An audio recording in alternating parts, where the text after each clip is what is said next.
What's good about being involved in a disabled people's organisation? I think for a lot of disabled people, their experience of disabled people's organisations have actually transformed their lives in a way that they would never have been transformed if they'd never come in contact with the disabled people's organisations. In my own situation, being contacted by a local disabled people's organisation after being in hospital for 6 months, they came and supported me around managing a direct payment. But that experience gave me so much more than being able to access that direct payment support service. It gave me an opportunity to be a volunteer. It gave me an opportunity to meet other disabled people that were working and were doing things, and that enabled me to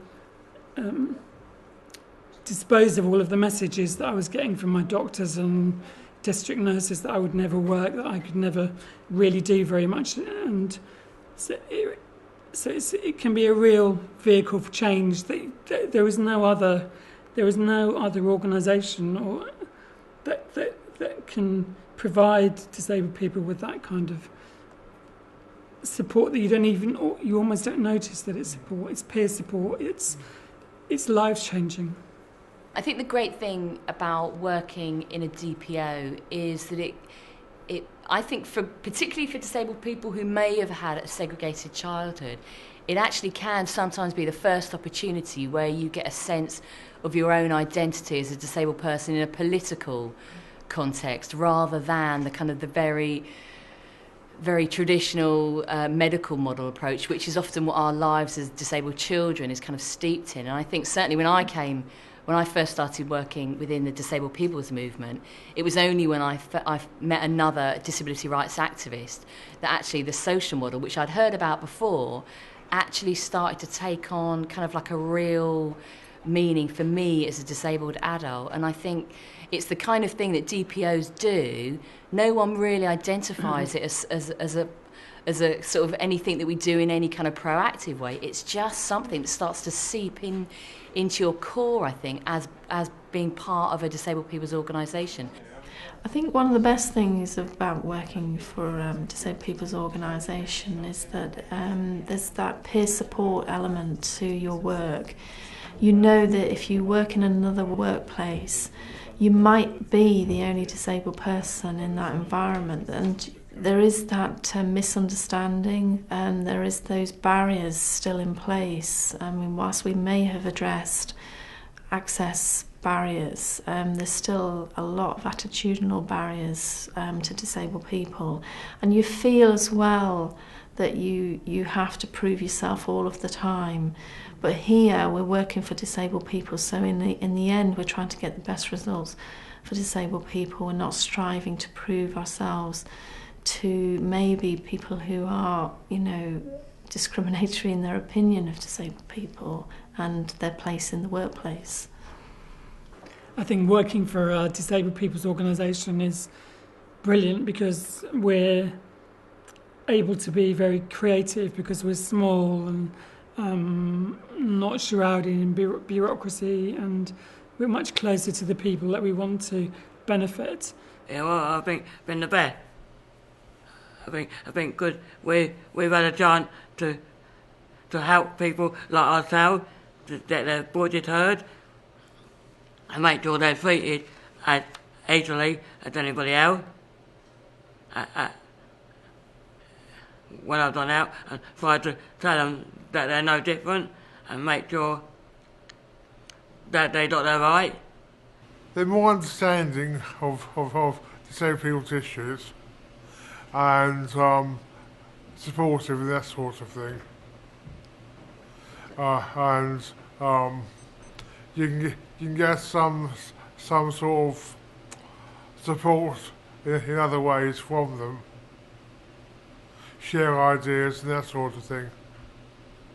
Working for a DPO is really quite refreshing because it gives me an opportunity to work within a structure that is positive about enriching and engaging and developing disabled young people.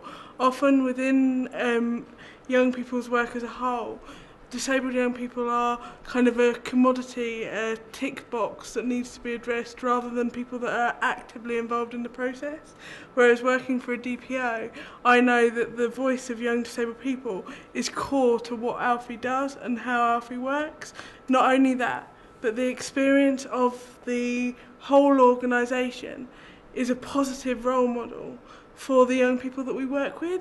It gives people aspirations and realistic kind of views of what their future could be like, which I don't think you get in non-disabled organisations doing the same kind of work. You want me to read this? Most disabled people's organisations not only employ disabled people, but also rely on and support disabled people as volunteers. Peter is a volunteer with Disability Equality North West. Well, I'm a receptionist here, so I deal with all the incoming calls and people coming in with their inquiries. Working with Disability Equality has give me a good purpose to actually start going out and trying to look for a paid employment at some time. When I left school, I wasn't able to speak up for myself, and I still find it hard today, but not as hard as it has been. I don't think I could have done it by myself. So having a place like here has helped me in a huge way. With support from Disability Equality North West, Peter has set up a social group called the Gallivanters.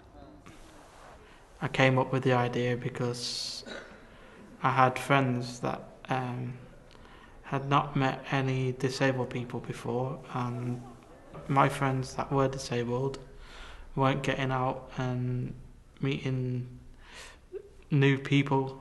Mm-hmm. So the purpose of the group is that we go on different activities and socialise. That's important. And that's important. It's not feeling isolated. The workshop aims to increase understanding of human rights law and practice. Choice in Hackney is a disabled people's organisation which provides advocacy and training. 7 paid staff and 14 disabled volunteers work at Choice. In 2010, Choice secured funding to meet the access needs of its disabled volunteers. As you know, volunteers are not supported financially by the government, by access to work.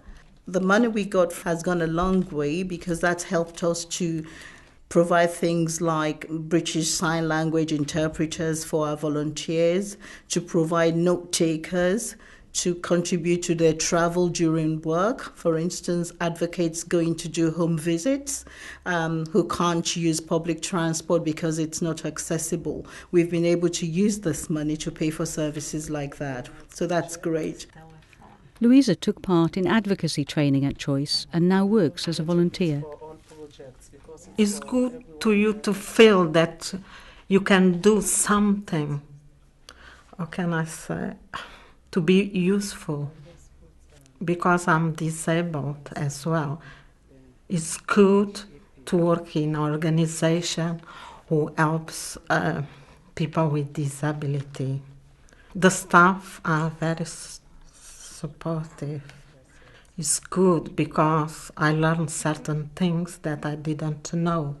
And for me, it's good, even, for example, for myself, to filling out forms. Even I can help others in the community to live independently, you know. Choice, like many DPOs, benefits from supporting volunteers, and Caroline is convinced that disabled volunteers gain valuable skills. Yes, skills for employment, helping, whilst they're working, they're gaining confidence, then, to face the outside world, they're learning more. Also, often employers ask for things like references, experience. And without volunteering, where are we as disabled people going to get this experience from? Are you hoping the volunteering might lead to a job? I hope so. And do you think you're picking up skills that will help? Yes, definitely. I would like to encourage the other disabled people to do the voluntary work. Trevor is a trustee at Disability Cornwall, and he encourages more disabled people to get involved with the work of DPOs. Don't be passive, stand by and watch things go. Be part of the decision-making process. Be part of the solution to society's problems, because too often we can think, well, we can't do anything as an individual, but we can. If we align ourselves together into a strong organisation, we can do an awful lot. Once you make the leap of faith to do something active, the sky's the limit.